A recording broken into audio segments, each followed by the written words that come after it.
All right, good morning, everyone. Y'all ready to get going? So let's start off with the technical stuff with the ebook. Is anybody having any trouble getting into the WebAssign from Canvas to get to the electronic version of the book? I haven't tried recently again, but yeah, I still have the problem. Okay. Yeah, it should be resolved. It was a big issue with WebAssign. The company came out and published a thing that I guess went out to everybody. So they said they restored it last night at about 7 o'clock Eastern. Just to be clear, the homework assignments that I am giving you are not to be done in WebAssign. There's no assignments in WebAssign. It's just the ebook. That's the only thing there. So you're just going to go to the ebook. You're going to look up the problems, and you're going to do those paper and pencil, and just keep them, on file. And if we get face to face, then I can look at them, look at your homework. I can check it if I wanted to. But for this, just keep up with it. All right. Is that clear? Any questions on that? All right, well, last time we talked about the inverse trigonometric functions, and just to recap, we established that there are 6 inverse trig functions. That's something you learned in pre-cal. This is just basically like this right here is a screenshot. Oops, this here in yellow is taken directly, clipped right out of your formula sheets. So that's provided in your formulas.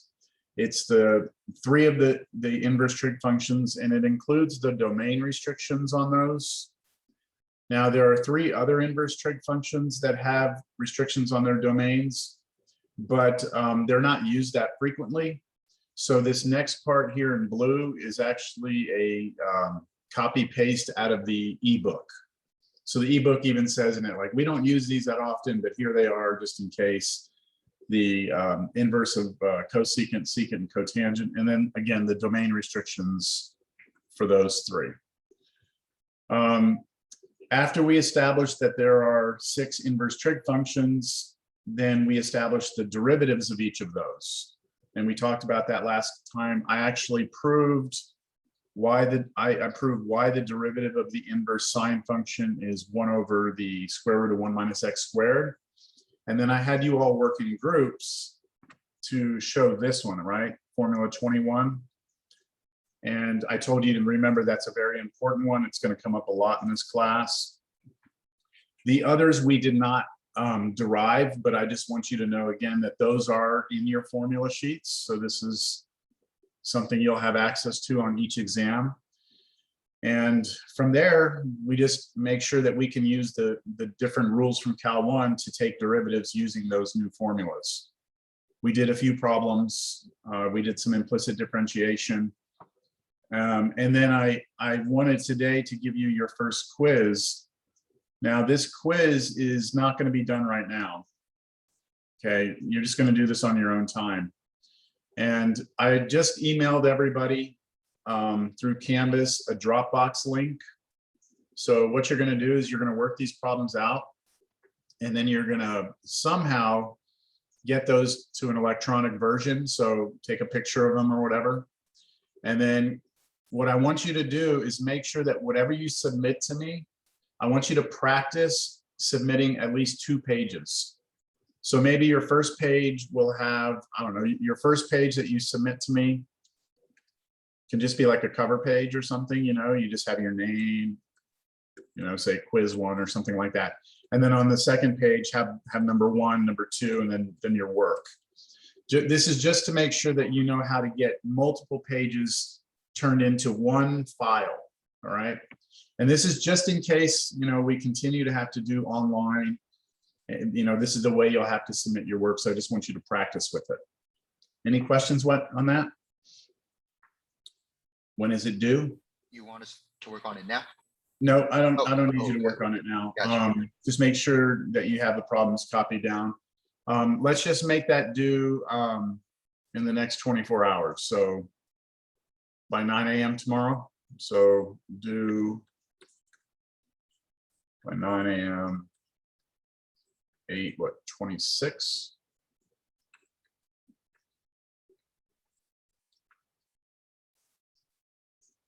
Is that okay? I think that's enough time. All I right. hope it's enough time. Yeah, and when you take these derivatives, don't worry about doing too much algebra after you've taken the derivative. I really just want to make sure you know how to apply the appropriate rules, whether it be chain rule, product rule, quotient rule. Don't try and do a bunch of crazy algebraic simplification.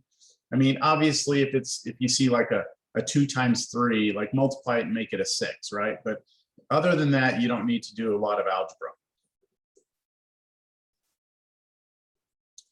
Okay, everyone have that? I'm going to move on. So the last problem that we did last time was this, I believe we found the equation of the tangent line.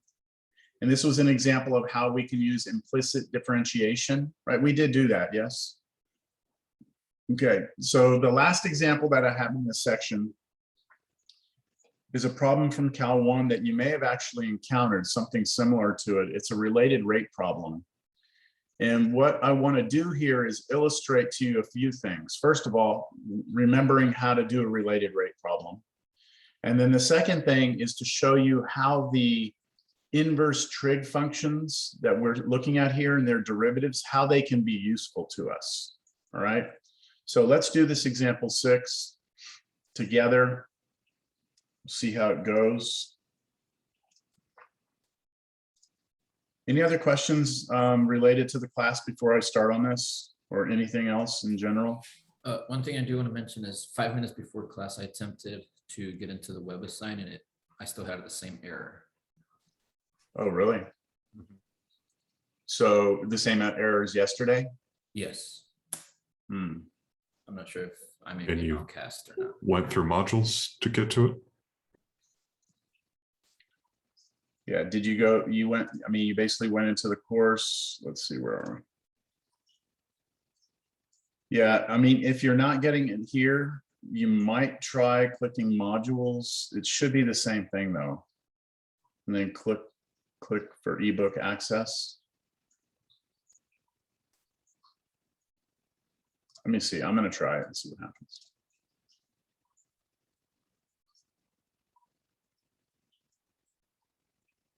Okay, there it goes. All right, but let me see here. Let me look up something real quick.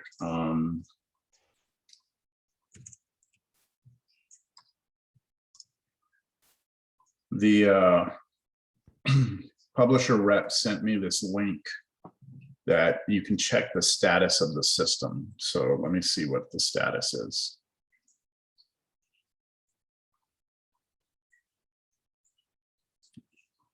So it's checking right now, I think.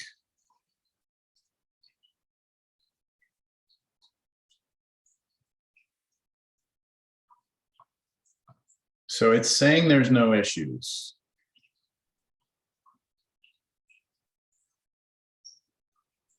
Yeah, I was able to get in right now. I checked. I was able to get in. Adair, you're still having issues? Yeah, I even went through the modules and I still wasn't able to get it. Hmm. But you've gotten in before? Yes, last semester I got in perfectly. Oh, this semester you Yeah, haven't. No. So you haven't been successful at all to get in. Okay. Did you try clicking the one where it says like new, what's it called? Click here to access For first yeah. time. WebAssign you- first did time? you do this Did you one? try that? I have not. Let me try that. Okay, Because yeah, you have to do that the first time. Oh, That's the Yeah. thing. The first time you go in, you have to do that. That kind of like links your account. And then you can go to the ebook. okay. Yeah, it's taking me to Yeah. a sign on page. I think I said that in the orientation, no? Mhm. Okay, Oh, that was my fault. it's okay. Let's just make sure we got it. That's the important thing. Sweet, I'm in. You're in? Okay, cool. All right. All right, so here we go. A rocket is fired straight up with a speed, whatever, of 1,000 miles an hour. An observer who is a mile away from the launch point is tracking the rocket with binoculars. At the moment the rocket is 3 miles high, how fast is the observer's angle of inclination changing? And then what is that in degrees per second? All right, so we got a lot going on here. So in my Cal 1 class, you know, every Cal 1 professor kind of does this in different ways. What I do for my classes is I provide them a sheet as a guide for this. Let me show that to you. I'll put it in the chat just in case. Let me see if I can find it real quick. Here we go. You download it. Sorry, I didn't have this ready to go before. So in the chat.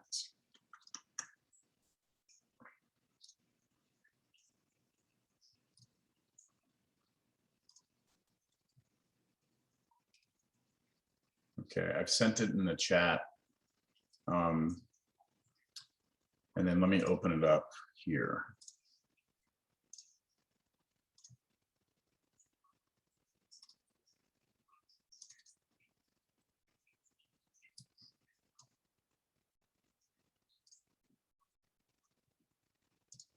Okay.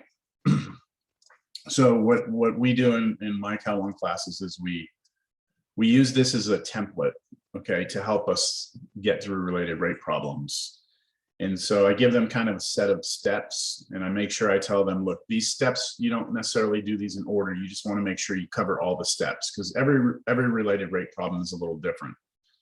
So I tell them to draw a picture, two pictures, one picture of the geometric situation at the exact moment in time we're talking about, and then draw a general picture, which is a picture that represents everything kind of in motion. Write down what you're given, what you want, figure out what equation you're going to be using, do implicit differentiation on that equation, and then any scratch work, and then your answer. So that's the general template. If you've never used that before, you know, I just want to share that with you in case.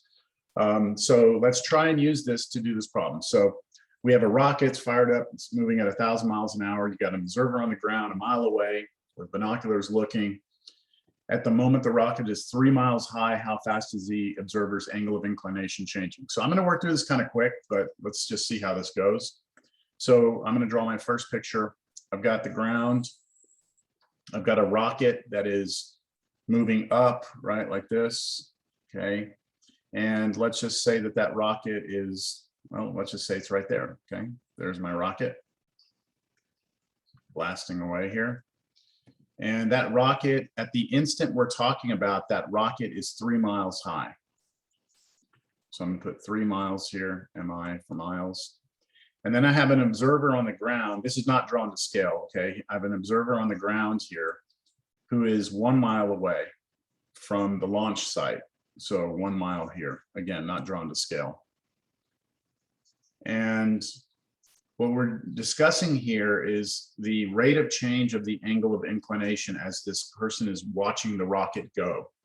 So we have to imagine that if the person's holding a set of binoculars looking at the rocket, it's going to form an angle here. We'll call it theta.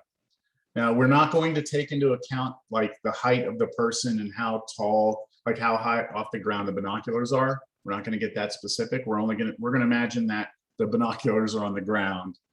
And so does that make sense? We're not taking that little height of the person into account here. You technically you should, but we're not going to, right? We're just going to imagine that it's just on the ground and we're looking at that angle. So that picture kind of gives me an idea of what's going on. Do you all agree with that picture? No? Now, Yes. the picture at the general picture is a little different. It's different in the sense that the rocket's moving, okay? So we've got this rocket, but I'm no longer fixing the height of that rocket to be 3 miles. The height of the rocket is actually some variable thing because the rocket's moving. So I'm going to call that h, let's say, all right, for the height of the rocket. Now, I do know that the observer on the ground is still 1 mile away. Like that never changes, right? That should be fixed.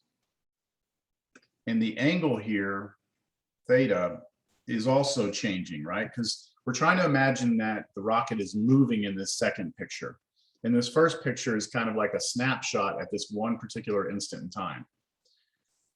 So let me ask you, in the general picture right here, we don't know h, right? So do we know what theta is? Like if we don't know h, are we ever going to be able to know what theta is? No. right? Now there's a relationship between h and theta, but we don't know if we don't know h, we don't know theta. In the second picture, I'm sorry, the other picture, the one at the snapshot, can we actually determine what theta is? Yes, right? Because we know two sides of the right triangle, right? There's a little right triangle here. So we have a relationship. I'm just going to write this down in gray because this is more of me thinking than anything else. I know that tangent of theta must be 3/1, right? Tangent is opposite over adjacent. And I can take the inverse tangent on both sides of this equation. Let me do it on the next line. If I do the inverse tangent on both sides,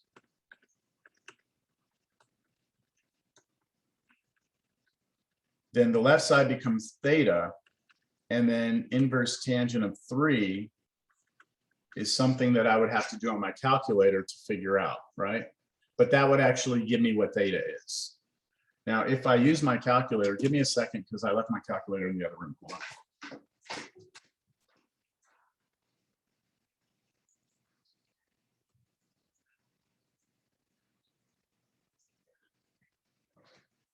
All right, if I use my calculator to get that answer, do inverse tangent of 3, I have to pay attention to what mode I'm in on the calculator, right? So right now I'm in radian mode.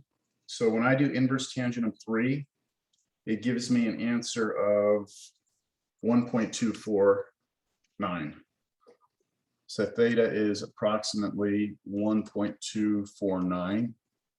Now, if I switch over to degree mode on my calculator, then it would give me the answer in degrees, which I'll just put here. That's also approximately 71.56 degrees. Okay, we good? We understand? At the instant in time, I can actually tell you what that angle is at the instant in time, but it requires this work. Okay, now what are we given and what do we want, right? That's the next kind of part of this. So does someone want to help me out here? What we're given? How fast the rocket's going? How fast the rocket's going. And whenever we think about these related rate problems, the part that's given and the part that we want, those are usually derivatives. We are given some derivative, a rate of change of something, and we're asked to find the rate of change of something else. So I don't know who said it, but someone said that we are given how fast the rocket is moving, right? So how fast is the rocket moving? 1,000 miles 1,000. per hour. It was 1,000 miles an hour, right? So that's the rate of change of what? Um, I know the rocket, In but in relation terms of our to time? Miles per hour? uh, Yeah. dr over dt. What is it? D dr what? over dt. dr. Okay, well, where's r though? We don't have Oh. r in our Would it be h dh H, over t? right? Okay. So look, if we look at h here, h is the height of the rocket, right? That's how high the rocket is. We know that the rocket is moving up at 1,000 miles an hour. So the rate that h is growing or changing is 1,000 miles an hour. So what we can do here is write dh dt equals 1,000. I'll just put mph. Now, a little subtle thing here, miles per hour, I'm paying attention to the units. Everything has been measured in miles, right? So it's consistent that this is miles per hour. If for some reason they had given us some other unit of measure, like they say that the rocket was like 2,000 feet high and the observer was 3,000 feet away, then we would need to be using all like feet, or we would need to convert everything to miles. But the good thing here is that everything's already in miles, so we proceed. So we know how fast h is changing, right? That's what dh dt means, how fast the h is changing with respect to time. What do we want to know? So you have to go back to the question. What is it that we're asked to find? How fast theta is changing? Yeah, how fast theta is changing. So how fast is the observer's angle of inclination changing? We want to know how fast theta is changing then, right?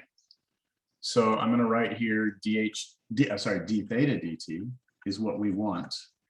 So I like to put equals question mark. We want to know what that is, right? But we want to know what that is at an exact moment, right? At the moment, what? H is equal to 3. That H is equal to 3. So again, we're recapping here. We know that H is changing at 1,000 miles per hour. We want to know how fast theta is changing with respect to time at the exact moment that the rocket is 3 miles high, right?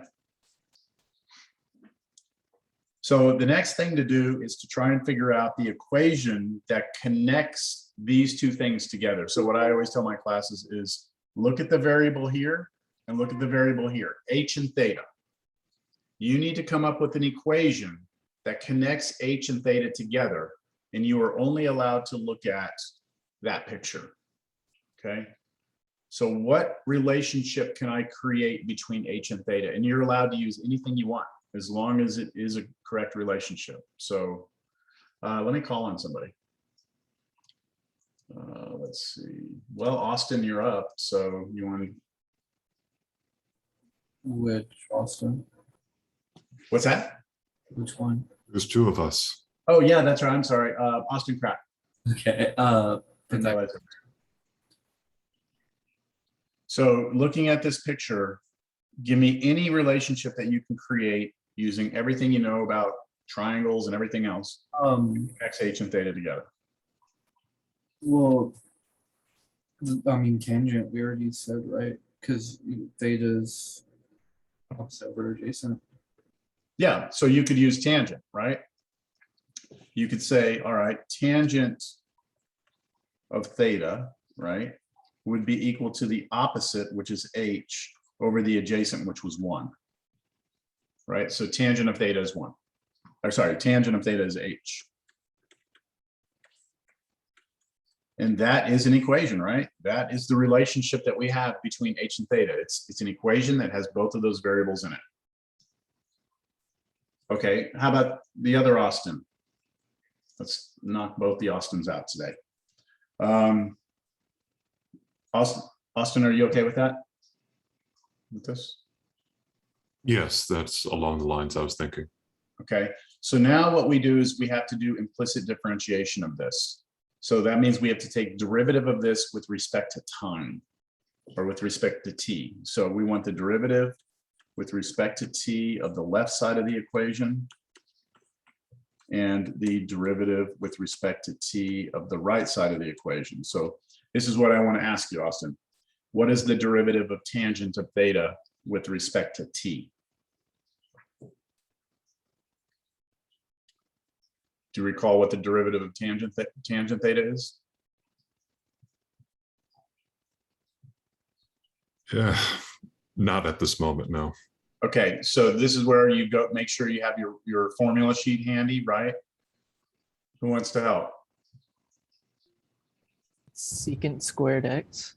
Secant squared, in this case, theta, right? Because Theta, yeah. So let's remember the derivatives of sine, cosine, and tangent are the ones you really want to make sure that you kind of have hardwired.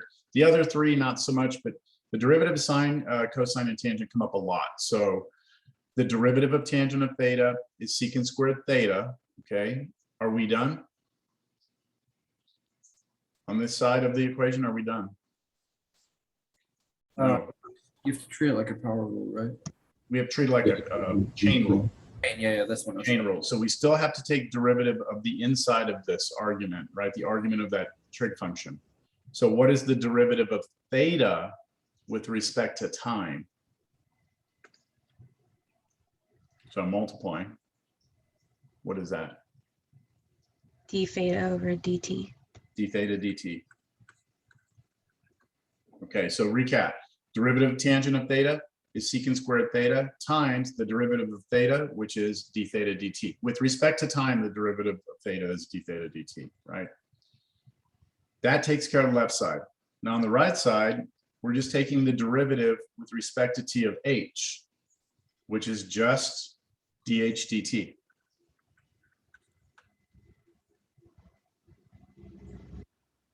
And this is the implicit differentiation or the implicit derivative of that equation.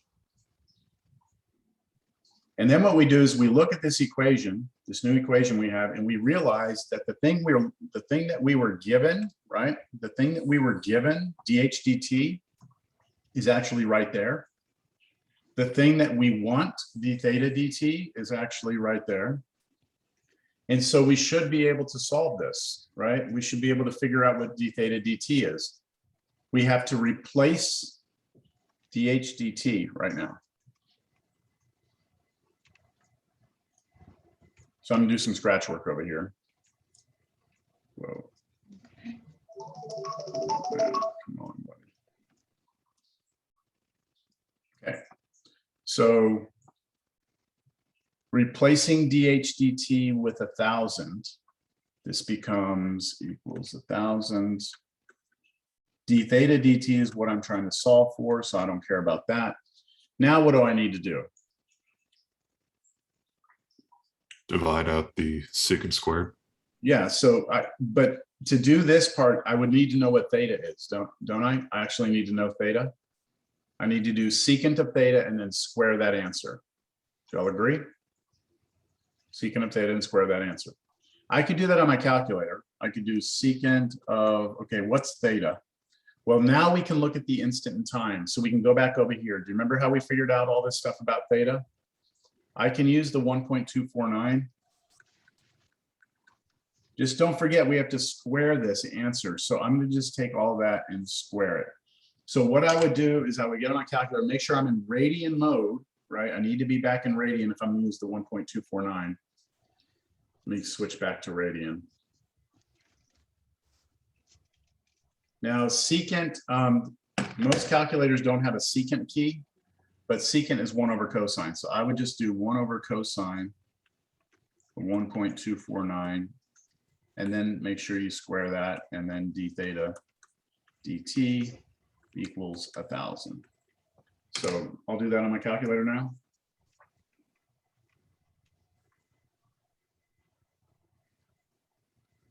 So in here, when I do this part, just so you know, when I do that, I'm getting 3.1618, something like that. And then I still have to square it.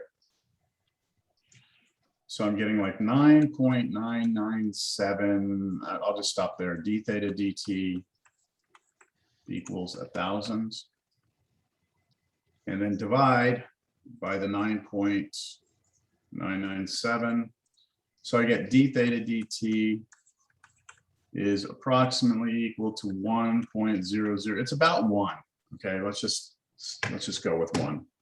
Does anyone have any questions there? So it's 1 what? The rate that theta is changing with respect to time is 1 what? So this is where you look at the two things here, theta and t. How is theta being measured here? Radians. In radians. Okay, so this is radians per time. How's time being measured? Hours. Hours.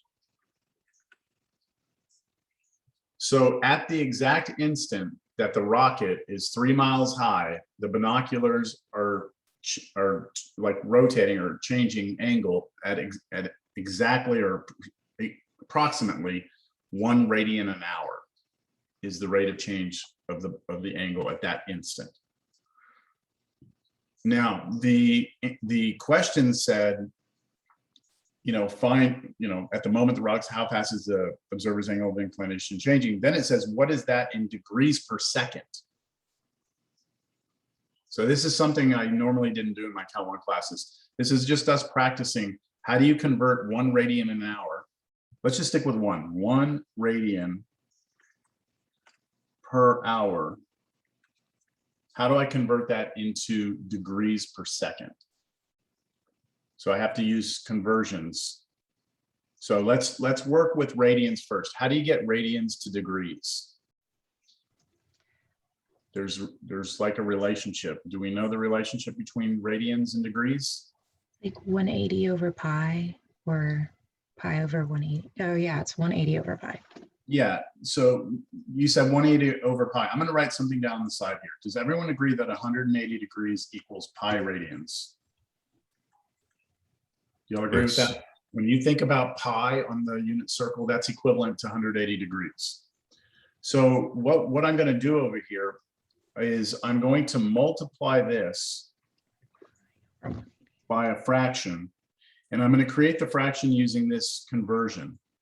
And since I have radians on top, I'm going to put radians on the bottom so that the radian units will cancel. So I'm going to put pi radians here on the bottom, on the top 180 degrees, which is exactly what Bree said. You multiply by 180 degrees over pi. But this is just to show you that the reason I'm doing it is so I can get the rads to cancel.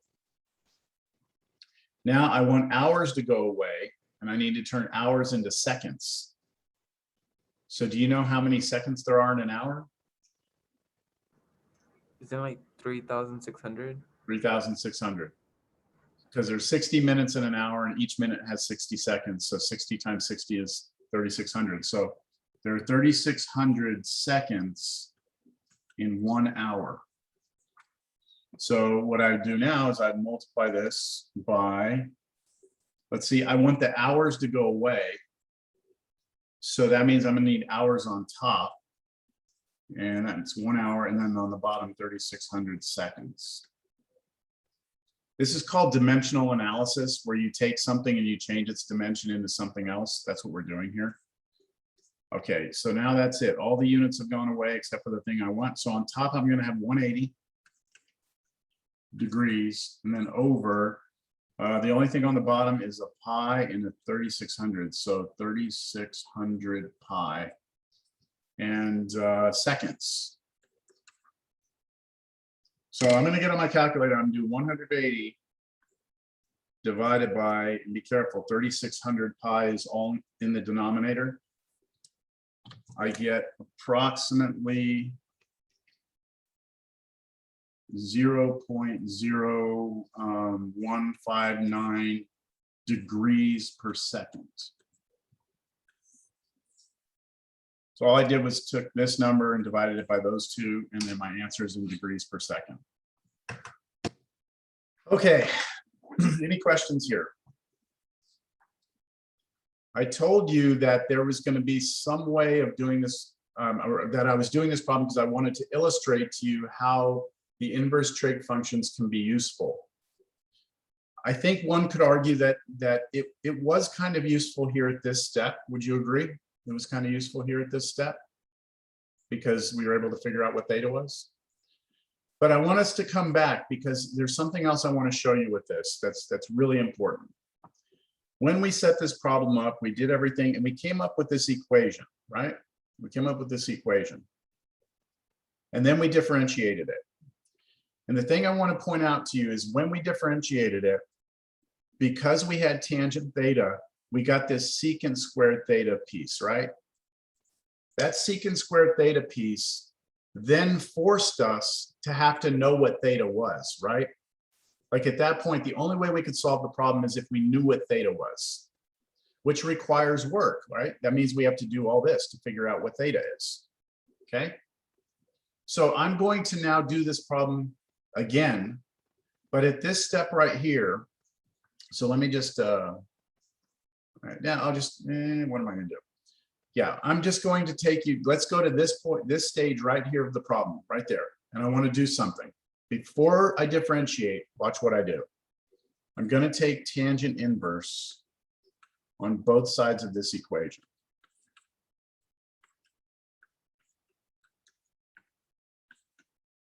Okay.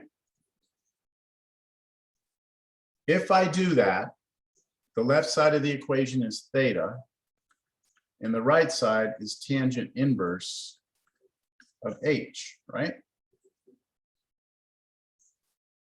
That is still an equation that I can use because all I did was took inverse tangent on both sides. So now instead of doing the derivative of this, right, let's do the derivative of this.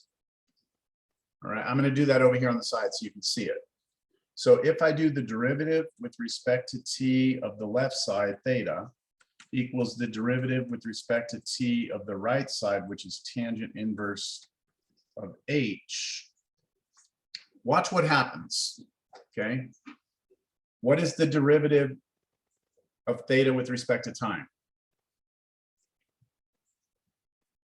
d Yes. theta over dt. D theta dt, okay? Now, on the right-hand side, we have to take the derivative of the inverse tangent of h. Well, we learned last class, and I told you to start a couple of times, the derivative of the inverse tangent of x is 1 over 1 plus x squared, right? So the derivative of inverse tangent of h should be 1 over 1 plus h squared, right? Now, we still have the chain rule, which means we have to take the derivative of the h that's inside and multiply that. So I have to still multiply by dh dt. And then I'm done with the derivative. Do y'all see the difference? Do y'all see the difference between the derivative we got in the previous way of doing it and the derivative that we just got? You'll see we get a different answer. Do you see why the way I just did it is easier? Why is it easier? Sir, I have a question. Yeah, The H, why isn't it 1 instead of dHdt? because you're differentiating with respect to time, not differentiating with respect to h. Different. Let me write that down. Okay, Okay, thank you. okay. My students remember my story, right? Of that girl that I met. And I asked her what the derivative of x was. Remember that story? Yes. Right? The Yeah. main part of that theme of that story was that when you say take the derivative of something, you have to understand what you're differentiating with respect to, or else you can't really clearly know what the answer is going to be. The derivative of h is 1 if we're differentiating with respect to h, but we're differentiating with respect to time, so it's just dh dt. We don't know what it is, right? So back to the question, or yeah, I'd ask, why is this way appear to be better than the other way?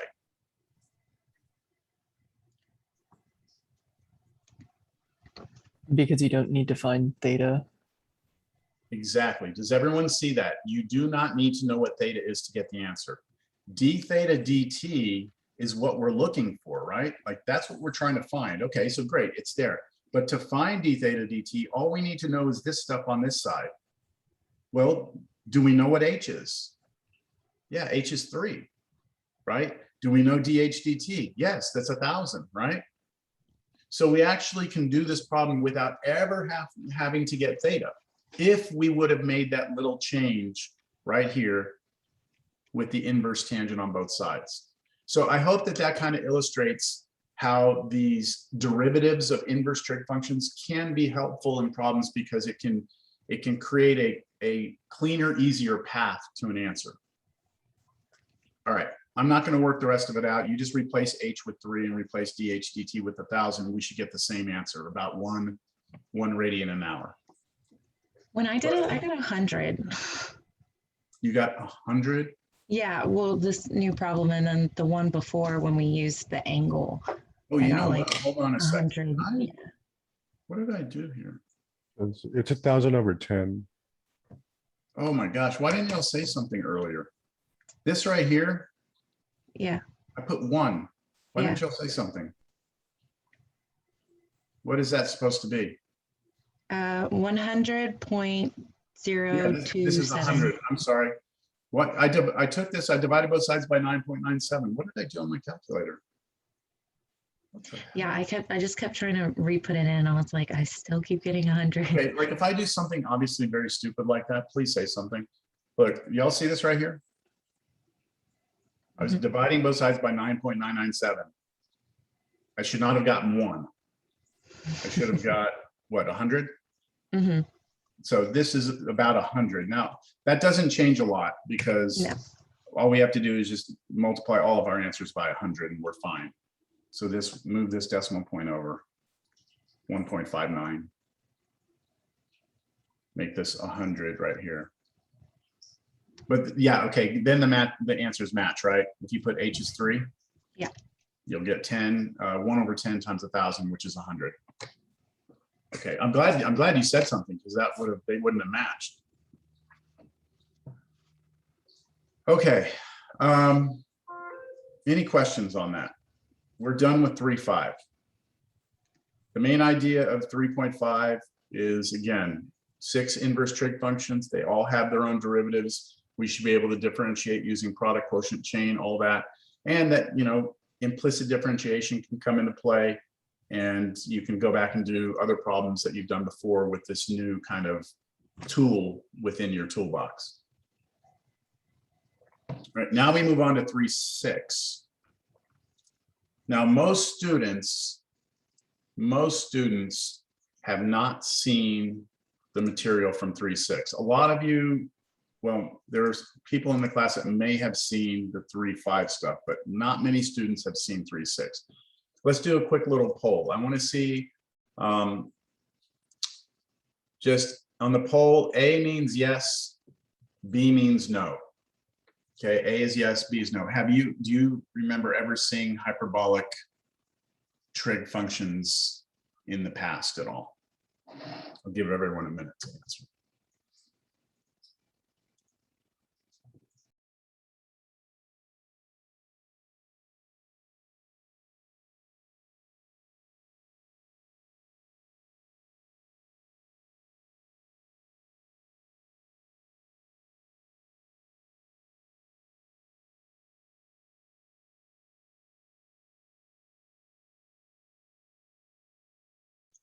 Okay. So there's a few of you who have seen hyperbolic trig functions. That's good. But I'm not sure where, or where you would have seen it, but that's fine. So let's talk about the hyperbolic trig functions. These functions are very weird because they're called the hyperbolic trigonometric functions, but they are not based on any of the geometry that we used when we developed the trig functions. When you develop the trig functions, you usually start out with like a right triangle, and then you're like, sine is opposite over hypotenuse, cosine is adjacent over hypotenuse, tangent is opposite over adjacent. Then the other three trig functions are all just the reciprocals, but it's all based off this right triangle like idea. The hyperbolic functions, they do have a geometric concept to them, but it's not right triangle stuff. So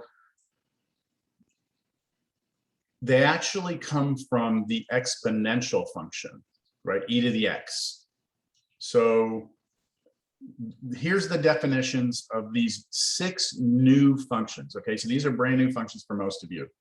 The 6 new hyperbolic trig functions. Let me grab them and bring them into our notes.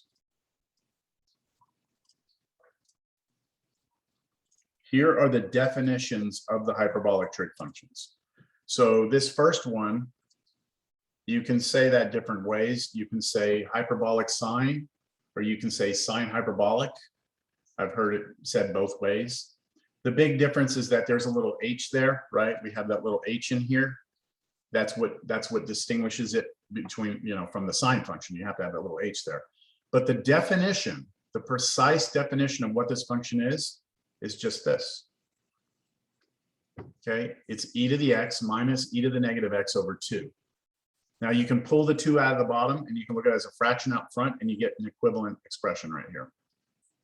All right. So it is some weird combination of exponential functions. So let's go back and let's think about what the exponential functions look like. So I'm going to graph these for us just so you can see them. If I graph e to the x, there's e to the x, right? If I graph e to the negative x, there's e to the negative x. If I add those two together, subtract, it was subtract. If I subtract the 2 functions, what the heck happened? I get that green function there. So let me hide these. That's what happens when you take e to the x and subtract e to the negative x. And then I have to take all of that and divide it by 2. So I'm going to put 1 divided by 2 times all that, times all of that. all that does is scales it a little bit. And that's the graph. So the hyperbolic sine function, that's what it looks like. Notice it doesn't look anything like a sine function, right? It looks nothing like a sine function. It's completely different. Now, you might be asking, like, where does this come up, right? Well, it turns out that this expression that we have with an e to the x and an e to the negative x combined together with subtraction and addition, that comes up a lot. Okay, it comes up a lot in physical problems. And so they can't, that expression came up so much that we actually just called them something. Like every time we see that expression, we're just like, oh, let's call that sine hyperbolic. And then the other one, oh, let's call that cosine hyperbolic. So the difference between sine hyperbolic and cosine hyperbolic is one small little thing. Instead of subtraction, it's addition. That's the only difference between the two.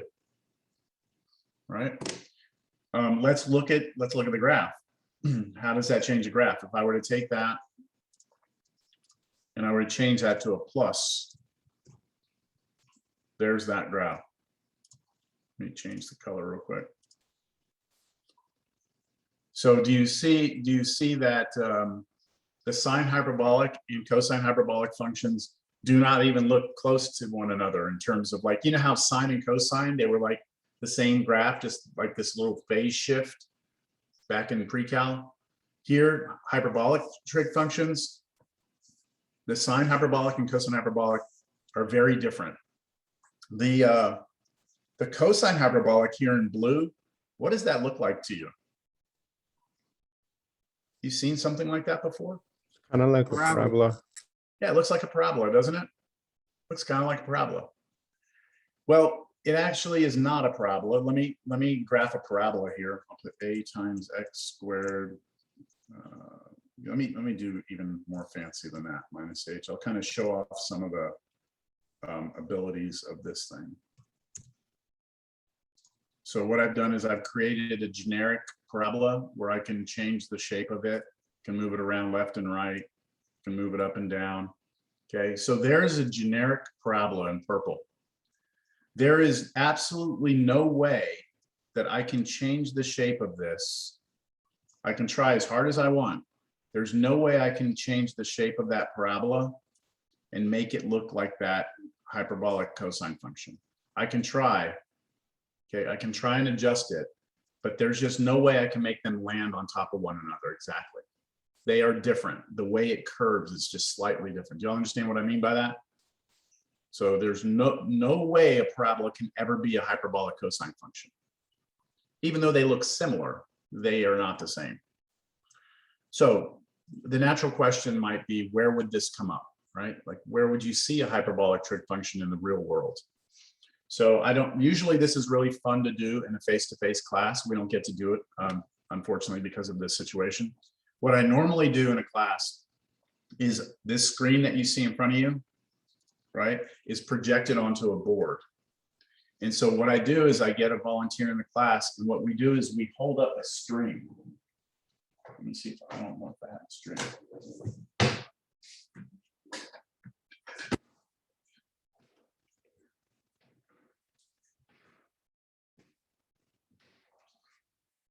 This isn't a very good string, but what we do is up on the board, I bring a string to class and we hang a string. Okay, we like tape it to the board and the string is hanging. And what we try and do, I put it up there and everyone looks at it and I ask them, what does that look like? And everyone's like, oh, it looks like a parabola, right? Looks like a parabola. I say, yeah, it does. And what I do is in class, imagine the string is up on the board, right? So imagine there's some string hanging. And I try and come in here with this program and I try and change the parabola and make it fit onto that hanging string. Does that make sense? I try and get that parabola to lay on top of the hanging string. And no matter how hard I try, there's no way I can do it with the parabola. It's impossible. But when I bring in the hyperbolic function, get rid of the parabola, there's a way to adjust the hyperbolic function so that it will land on top of the string exactly. In other words, anytime you have some non-rigid object suspended between two poles, the shape of that hanging wire or whatever is a cosine hyperbolic function. It's called a catenary. All right. So that's the shape all the time. Okay. Which I think would probably convince you it's important to understand hyperbolic trig functions because it models all hanging wires. You know, think about telephone poles, right? Electricity going from you know, you just drive down the road, look at the poles, you see the wires hanging, right? See the wires hanging. All of those are hyperbolic cosine functions, right? That's what models them. Let me see. So then where do we see actual parabolas? Where do you see parabolas? Satellite dishes, your headlights for your car. Anytime that you need to focus a signal down to one point. So that's the property of a parabola. Let me clear that out. The property of a parabola is that if you have, let's say, electromagnetic radiation, you know, radio signals, you know, your cell phone, you know, you got this, these signals being sent out, right, all the time from your phones. There's these things out there trying to catch the signal, right? So what they do is the signal comes in, hits the parabolic reflector, and when it hits and bounces off this, it's going to reflect to a certain point. And every single beam, let's say every single beam of light or whatever it is, radio waves, they all get reflected no matter where they hit to the same point. That's called the focus of the parabola. So all parabolas have a focus, all right? The catenary, the cosine hyperbolic function does not have that property. It does not have a focus. Things would bounce, but they would not all go to the same place. Does that kind of help a little bit, Austin? Yes. Yeah, so parabolas are everywhere. I mean, like without parabolas, we can't have telecommunication. Like we need parabolas to be able to take data and amplify it, basically, right? It's like you have a big ear and you're sitting there listening, and the parabola takes all that information and amplifies it to a single point so you can hear it, so to speak. All right, let's go. Good questions, good questions. So back to this. So we have now these first two hyperbolic trig functions. Here's the definition of each one, right? So let's do it. Let's do a quick little example just so you can see how this works. If I asked you now, you know, what is sine hyperbolic of 2? Right? Now, your calculator, depending on your calculator, it may have a sine hyperbolic key. It might, but it's easy to evaluate this without having a special key for it, because sine hyperbolic of 2 means 1/2 times e squared minus e to the negative 2. So all I'm doing is replacing the x's here with 2's. And that I can do on my calculator, right? I just do 1/2, and then let me do e squared. Now you do have to be able to use your e key, e squared minus e to the negative 2. So when I do that on my calculator, I get 7.2537, something like that. And then I take half of that. So it's approximately 3.626. Make sense? And then if you wanted to know what cosine hyperbolic of 2 is, it would be the same computation, but a plus sign between them. And that's it. That's the only difference. So when I was learning these, what I did was I just kind of memorized the general formula, right? Kind of like remembered it. And then the way, I don't know, this is the way my brain works. When I'm doing sine hyperbolic, the S, sine, subtract. That's the way I remember it. The sine hyperbolic has the subtraction. And then the cosine, well, the cosine doesn't, the cosine's whatever, but the sine is the subtract, which means the cosine has to be the add. All right, these formulas are also on your formula sheet. Okay, so you don't have to memorize these, but just know that they exist. Now, tangent hyperbolic is just the way tangent was back in pre-calc. It's just the ratio of the sine hyperbolic over the cosine hyperbolic. So if you take this one and divide it by this one, you get sine hyperbolic. And then cosecant hyperbolic is the reciprocal of sine hyperbolic. Secant hyperbolic is the reciprocal of cosine hyperbolic, and cotangent hyperbolic is the reciprocal of tangent hyperbolic. So those things are the same from pre-calc, right? Just kind of flipping everything. Quick question. Can cosine hyperbolic of x, can this ever be 0? Look at this one right here. Can that ever be 0? So what do we know about e raised to any value? E raised to anything is always what? E. What's that? Always positive. It's always positive. Okay. E raised to any number you ever want to plug in. E squared, e to the -2, e to the 0, doesn't matter. E to anything is positive. So if this has to be a positive number, and this has to be a positive number also, because e to anything is positive, and we're adding those two together, you're guaranteed to get a positive number, right? And then taking half of that is still positive. So the cosine hyperbolic function will never be negative and never be 0. And the graph confirms that. Here was the cosine hyperbolic function, right? There was the graph. And you can see that it doesn't have an x-intercept, right? It doesn't. Now, what about the sine hyperbolic? Can we say the same thing?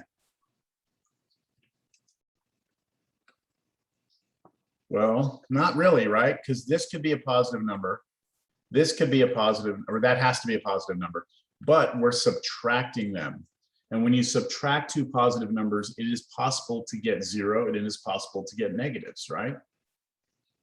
So that is why the graph of the sine hyperbolic actually does have an x-intercept and has negative values. I'm pointing that out because I wanted to see if you could tell me whether or not, let's look at this one. This one right here, secant hyperbolic of x. If I graph that, would it have any problems? Would there ever be anywhere on that graph where we would have like division by 0? No. No, right? Because cosine hyperbolic in the denominator can never be 0, this can never be undefined. So if I graph this, the domain of this should be everything. What about this one? Could I possibly have problems there? Yes. Yes, absolutely, I could. How about the tangent one, the tangent hyperbolic? Could I ever have division by 0 there? No, so that should have a domain of all real numbers. How about the cotangent hyperbolic? Could I have issues there? I could, right? Because the denominator could be 0. So maybe we should look at all 6. I think I have all 6 ready to graph. Let me see here. Here we go. So here's the sine hyperbolic function. Okay, I already showed that to you earlier. Here's cosine hyperbolic. Here's tangent hyperbolic. Okay, notice that all 3 of those, right? All 3 of those are defined everywhere. There's no vertical asymptotes, but the sine hyperbolic and the tangent hyperbolic do go through 0, which means that when we do their reciprocals, we will have problems. So let's take a look at the reciprocals. The reciprocal of sine hyperbolic is cosecant hyperbolic. Here it is. And it looks like this. It has a vertical asymptote at 0, and it looks almost like 1 over x. Remember that function 1 over x? It almost looks like that function. It's not the same, but it kind of looks like it. Here's the cosine hyperbolic, the catenary, the hanging wire, and here's its reciprocal. See, it's defined everywhere. There's no vertical asymptotes. That looks like a bell curve, doesn't it? Bell curve. It's not the bell curve, but it looks kind of like it. Let me see. The tangent hyperbolic, here's what it looks like. And then here's its reciprocal. Again, has a vertical asymptote at 0. And it, again, kind of looks like that 1 over x a little bit. So you don't need to know really what the graphs of these look like other than the catenary. That one you need to just know that cosine hyperbolic is where we get the catenary from. Any questions?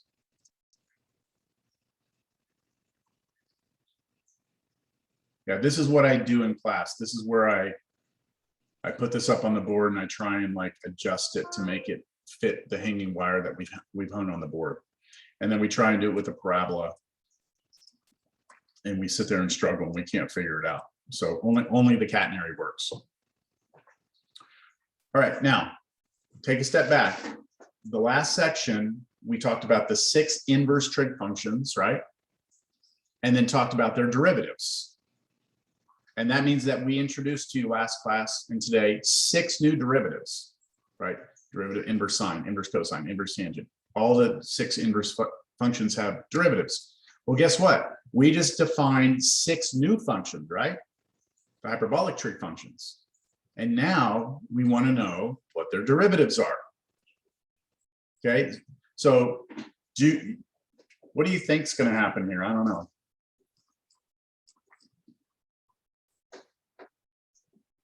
There they are. I'm just going to get to them. So the derivative of sine hyperbolic of x is cosine hyperbolic of x. That's just like sine, wasn't it? Like the derivative of sine was cosine. Well, guess what? The derivative of sine hyperbolic is cosine hyperbolic. Isn't that good news? Right? So we're happy to see that. Let me copy this. We're actually happy to see that.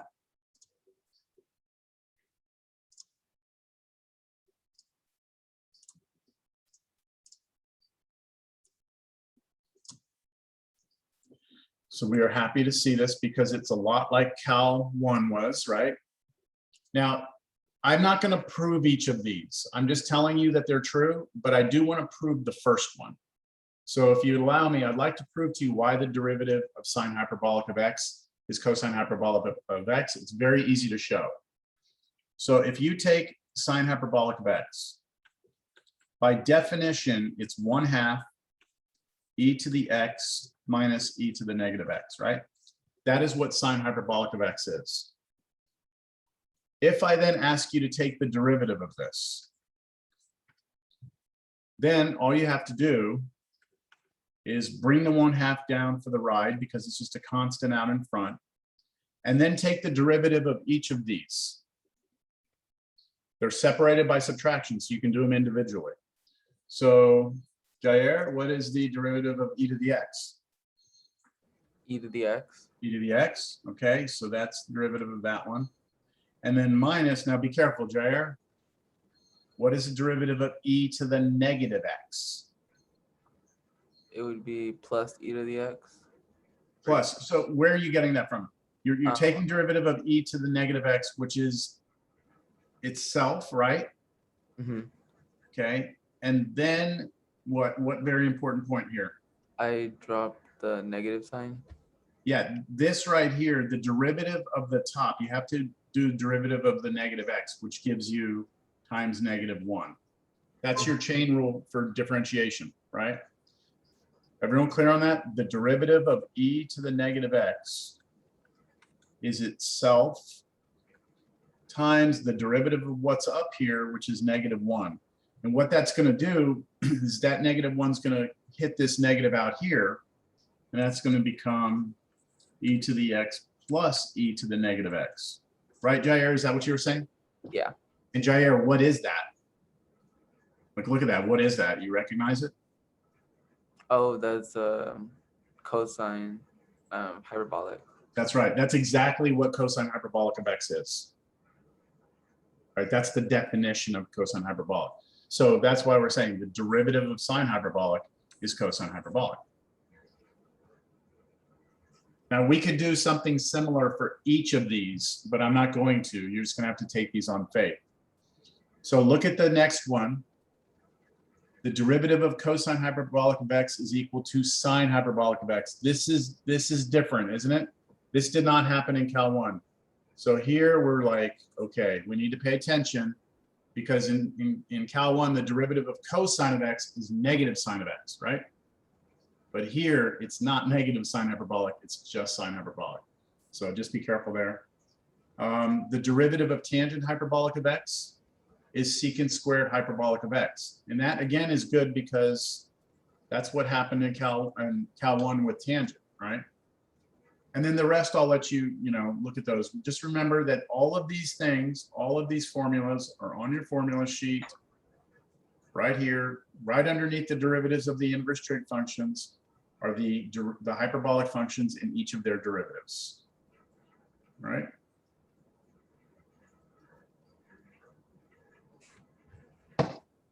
We're almost to the end. Y'all are doing all right?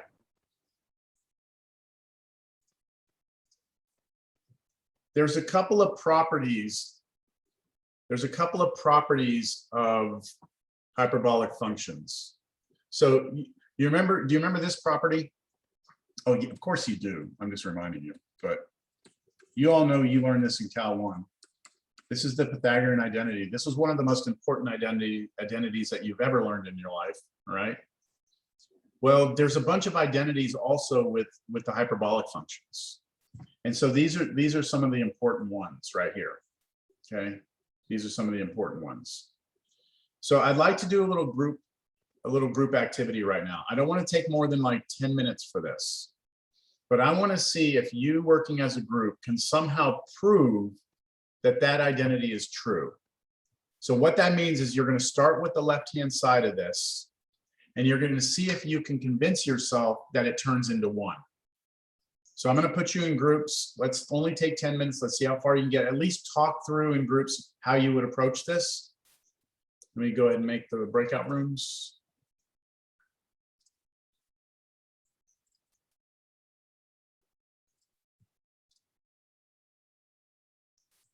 There you go. So 10 minutes from now, I'll pull everyone back in here and I'll just kind of talk about what y'all did.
All right, everyone's almost back here. Okay, so I hope that that you use that time wisely. This is going to be the third problem on your quiz. All right. So hopefully you were able to discuss how you might approach this. It's purely algebra. Okay, you're just going to, use the definitions of cosine hyperbolic and sine hyperbolic, plug them in here, do the algebra, and at the very end of it all, you should get 1. All right. So see how that works out for you. I'm not going to go into any more detail on that. Okay. Everyone understand? Okay, we need to continue. Was there a question? No, I was just saying yes. Okay. What is LHS and RHS? Oh, sorry. The goal is to turn the left-hand side into the right-hand side. That's Okay. how we prove an identity is true. Okay. Thank you. Okay. All right. So again, real quick recap. In pre-cal, you learn 6 trig functions. Then you learn their inverses. So that's 12 functions, right? And then we have derivatives for each of those 12. Now you've learned 6 new functions, the hyperbolic trig functions, and they have derivatives, right? So now we're up to what? 18? 18 functions, 18 derivatives. Well, there's 6 more, all right? Because each of these hyperbolic trig functions has an inverse. So that's what we're going to discuss now. With proper restrictions of domains, we can define the inverses for the hyperbolic trig functions. We are only going to look at 3 of them. The rest of them are in the ebook, but these are the ones that we're going to focus on. So we have the inverse of the sine hyperbolic function, the inverse of the cosine hyperbolic function, and the inverse of the tangent hyperbolic function. So here's what the inverse functions look like. And here are the domain restrictions for each of those. All right. Now let's see. Let's look at your formula sheet. Don't recall if the formula sheet has all 6. Let me just see.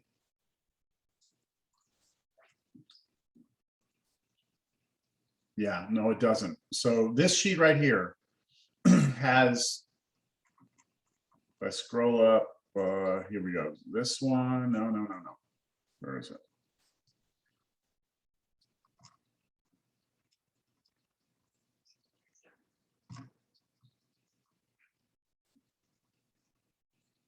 Yeah, see, here's where it talks about the hyperbolics.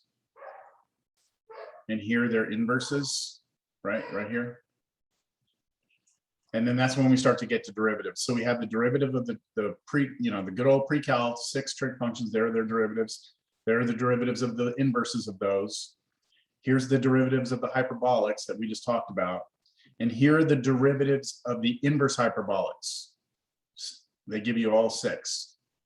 Now, what I'd like to do here is I'd like to back up. Before we start talking about derivatives, I would like to show you where we get this right here. So I want to show everyone.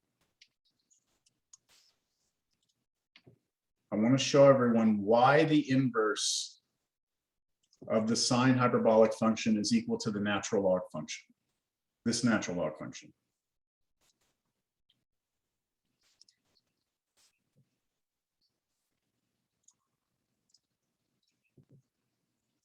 I've always enjoyed doing this problem, and you'll see why in a minute. So remember, sine hyperbolic of x is equal to 1/2 e to the x minus e to the negative x. So the sine hyperbolic function has exponential functions in it.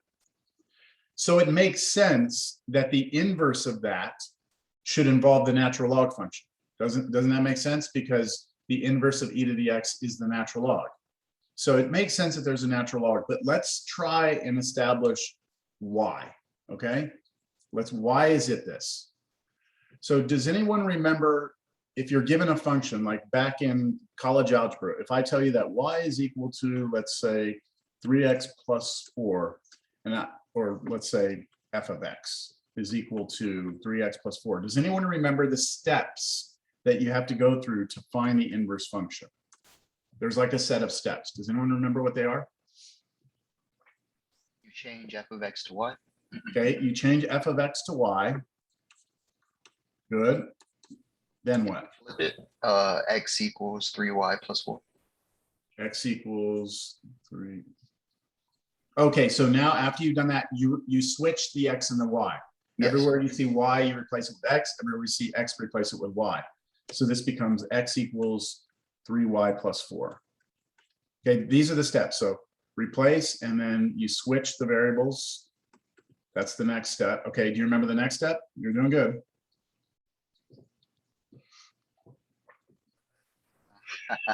You isolate y. Solve for y. There you go. You solve for y. So if I solve for y here, I'll subtract 4 on both sides.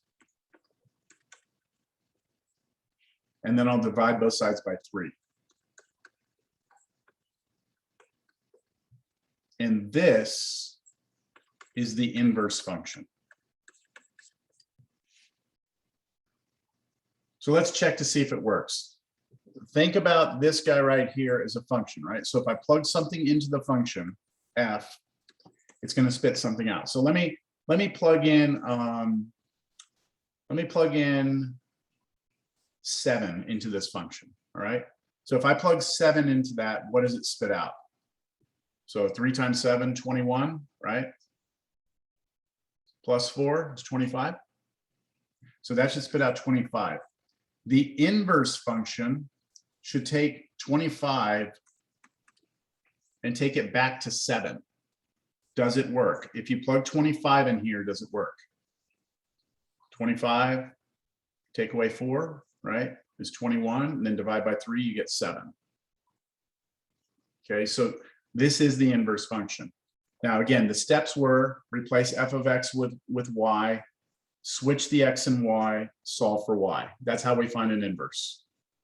So I'd like to do that now for this function right here. I'd like to find its inverse. Here we go. So I'm starting with the function. It's 1/2 e to the x minus e to the negative x. So to find its inverse, I replace f of x with y.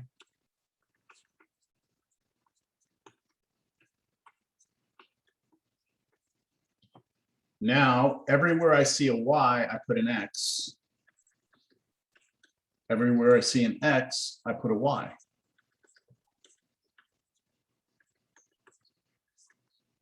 We good on those first 2 steps? Now the hard part, solve for y. Solve for y. So I'm going to ask for help here. Does anyone have any ideas of how we can solve for y? You need to get y by itself. ln. Okay. I agree. There's going to be an ln. How about that 1/2? Oh, go ahead. What? Oh, I was gonna say, could you combine like the two, the e to the y, e to the y minus e to the negative y? Combine them, like put them together. How? Yeah, like exponent rules or something like that. If they were multiplied together, we could. But Oh, because they're subtracted, we can't. How about this? Can I do this just to make my life a little bit easier? Can I do this? I mean, just multiply both sides by 2. That just kind of gets rid of that fraction. Okay, now natural log, there's an issue here. We know this, well, we should know this, that when you take natural log and you put it together with e, they kill each other off and you just get this, x. That is a property of natural logs in e. The problem here is that if we want to do natural log, don't write this down, but I just want you to see why you can't do this. If you do natural log of the left side and then natural log of the right side, this right here is not this. So this doesn't just like kill off the e's. And it's because you have 2 terms with subtraction. So maybe you're thinking, oh, in college algebra, I remember if you had natural log and you had two things, then you could split it up, right? Remember that sort of thing? It doesn't work either, because what you're thinking of is this. If you have natural log of x times y, then you can split it up into natural log of x plus natural log of y. You have natural log of x divided by y, you can do natural log of x minus natural log of y. But in both of these cases, we have multiplication or division inside. Here we have natural log of subtraction. And so there is no property that allows you to split this up. Do y'all see that? So no go. So I've been teaching Cal 2 for, I'm on 20 years now. It's amazing, 20 years. Which means I probably have taught it every semester for 20 years, including the summer. So I've done 60 semesters, at least 60 semesters. Sometimes I teach more than one Cal 2 class. Let's just go with 80 classes. Let's say I've taught this class 80 times. All right, let's just go with that. Okay. In all my years of teaching, I have yet to find a student who can solve that equation. So I only say that because I'm opening the floor up. Now I'm going to have to solve it. Like, we don't have time. This isn't a bonus problem. Like, we need to do this. So I've had students kind of get in the right direction, but I never had anyone get it completely. So I'm opening the floor up, but we can't take too much time because historically I know that it hasn't happened before. So Would e negative y become an exponent, like 1, or would it be minus 1 over ey? So I think what you're saying is, can you write it this way? E to the y minus 1 over e to the y. Yes? Yes, sir. Yeah, that's legal. Yep, absolutely. You can do that. Now what?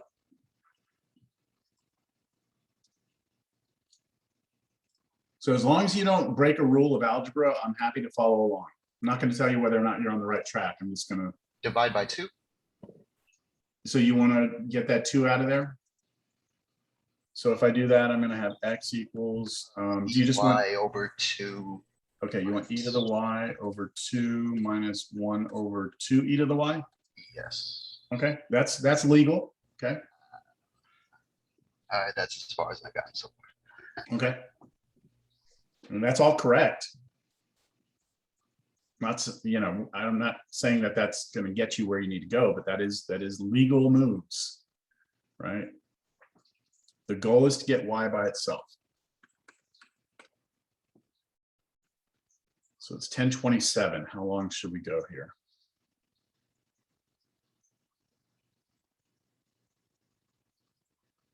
I mean, I don't expect people to be able to solve this because most of you have never seen this type of equation solved before.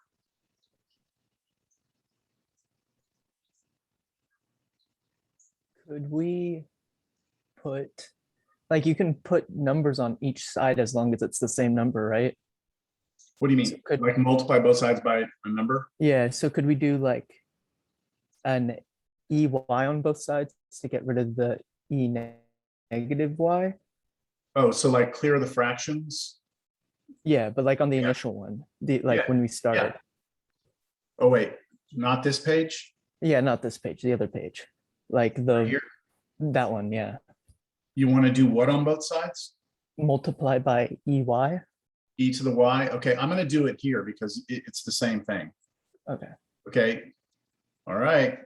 Christian has us down the right road so far. E to the y here. E to the y here. All right. Now you're allowed to multiply both sides of an equation by any number except 0.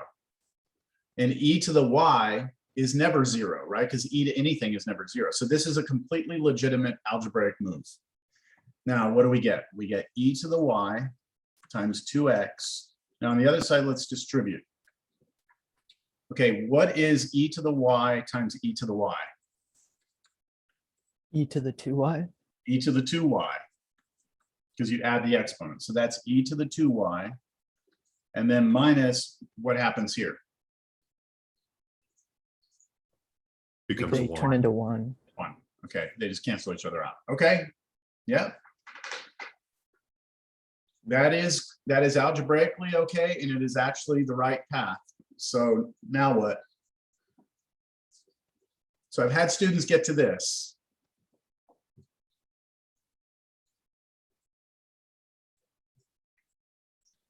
You take the natural log on both sides.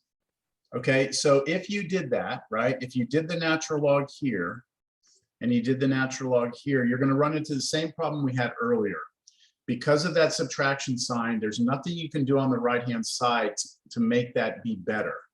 Now, on the left-hand side, you could, because you have multiplication, but it still doesn't fix the right-hand side problem. Does that make sense? The subtraction is really, really trouble. So I'm going to hold off on that.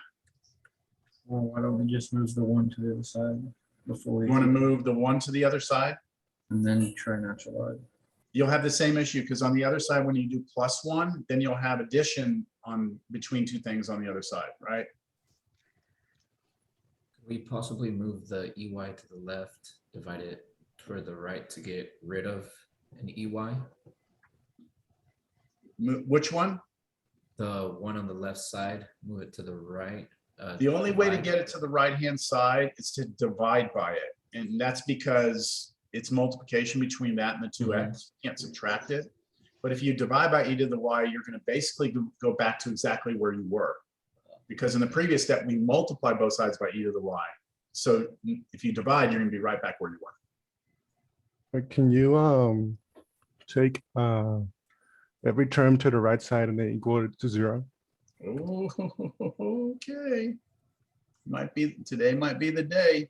All right, let's see. I'm going to bring you want me to bring everything over? Yeah, Okay. and it can be seen as a quadratic Okay, how?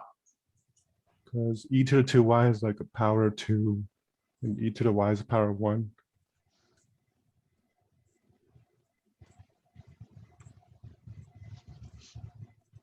Okay, I think that's what you're saying. E to the 2y can be looked at as e to the y squared. Yeah, Okay. You are knocking on the door here, Ian. You know what to do now? Could you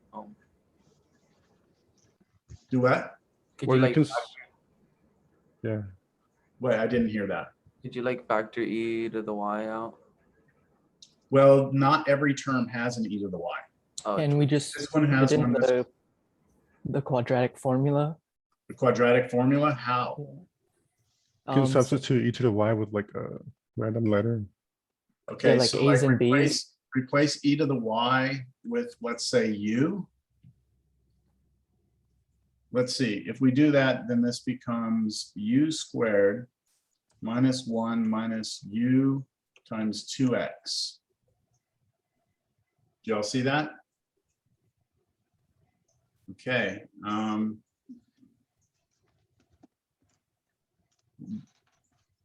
What now? Because you're bringing up the quadratic formula. So the quadratic formula says if you have ax squared plus bx plus c equals 0, that the solutions to that are x equals negative b plus or minus the square root of b squared minus 4ac, all divided by 2a, right? That's the quadratic formula.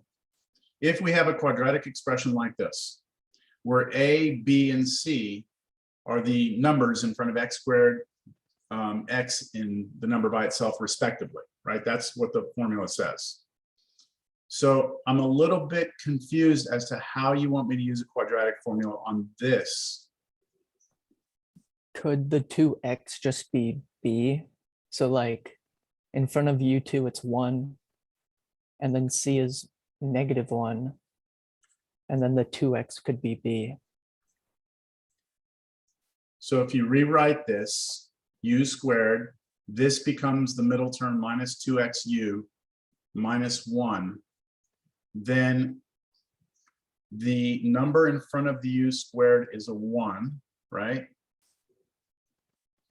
the thing that's in front of the u is the negative 2x, and the thing that's by itself is, so this is like the A, this is like the B, and this is like the C. Do y'all see that in this formula? So it's like this formula, we're using this formula, but instead of X, we're using U. And instead of having numbers in front of these things, we have, well, a number here, but we have a variable expression here. And then -1. This is correct. Good. I'm going to give Ian and Christian both combined credit. And if I'm leaving anyone out, nothing personal, I just, those are the only two that I remember that brought up quadratic. So kudos there. Can we plug it in? Let's figure it out. So according to the quadratic formula, u will be equal to negative b. What's negative b? For us, it's what? 2x. Positive 2x. 2x. 2x. Okay, so I'm just going to put 2x plus or minus the square root of b squared, right? B squared's next, so that's negative 2x squared, which is 4x squared, minus 4 times a is 1, times c is -1, all over 2 times a, which is 2 times 1. So look, this is probably the first time ever in your life that you've ever used a quadratic formula where a, b, and c were not numbers. Not all of them, right? This is the first time that one of those a, b, or c's actually turned out to be a variable expression. So the moral of the story is that the quadratic formula is still valid, but you just have to make this thing look like a quadratic first. All right, we're almost there actually. All right, let's finish this. I'm very happy. Okay, this is 2x plus or minus the square root of 4x squared plus 4, I believe, all over 2. Follow? Can I pull a 4 out of this root? Yeah, I can pull a 4 out, since I can factor a 4 out of both of those. So basically a 4 will come out, and then it'll come out as a 2 in front. The 4 goes away here, and that becomes a 1. And now they all have 2, so I can cancel 2, 2, 2. So we get u is equal to x plus or minus the square root of x squared plus 1. Almost there. What was u? What was u? We made a substitution. Remember, u was e to the y. So this means e to the y equals x plus or minus the square root of x squared plus 1. And now finally, you can do natural log on both sides. Because when you do the natural log of the left side, you're just going to get y. And when you do natural log of the right side, well, you get our answer, don't you? You get what we were trying to show. The left side is y, isn't it? We have solved for y in terms of x. So this is the inverse function. Now, let's go back and look at what we were trying to show. We were trying to show that the inverse of the hyperbolic sine function was natural log of x plus the square root of x squared plus 1. What did we get? Natural log of x plus or minus. We have a minus. The answer didn't have a minus. So how do we resolve that? I want you to think about that expression, x minus square root of x squared plus 1. Forget the plus, okay? Forget the plus. Just look at the minus. What's wrong with that? If we have a natural log of this, what's wrong? What can you guarantee me about what's in here? It has to be positive for the Well, natural in log. order for the natural log to work, it has to be positive, right? But is that in yellow positive? No. No. How can you guarantee me that? How can you convince me that that's not a positive number? X squared plus 1 square root of that is always going to be greater than x. The bigger than x. So Yeah. think about this. If the 1 wasn't there, right? If the 1 wasn't there, then this would be x, wouldn't it? And then x minus x would be 0. But if we're going to add 1, right? If we're going to add 1, then this is actually going to be bigger than x would have been by itself. So this is bigger than x, right? This right here is bigger than x, and that means x minus a number that's bigger than x is always a negative number, and you can't take the natural log of a negative number, so we throw away the negative. And so our answer is what we were trying to show right here. Good. Okay, we are out of time. So what I want to just kind of end class with is this. We've shown that these inverse, that there are inverse trig functions and that we have the definitions of them. We proved it. And now just reminding you that each of those inverse trig functions have derivatives. Where the hell is it? I didn't put all of them here. So I want you to try to do the homework for 3, 5, and 3, 6 now. You might have a little bit of an issue on 3, 6 at the end, but the main idea that you need to take into the homework is this sheet right here on your formulas, because it has the derivatives of everything you need now.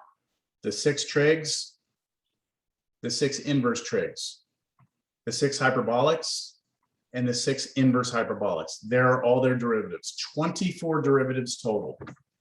And now you should be able to go and do differentiation using all those new formulas. So see how it goes, all right?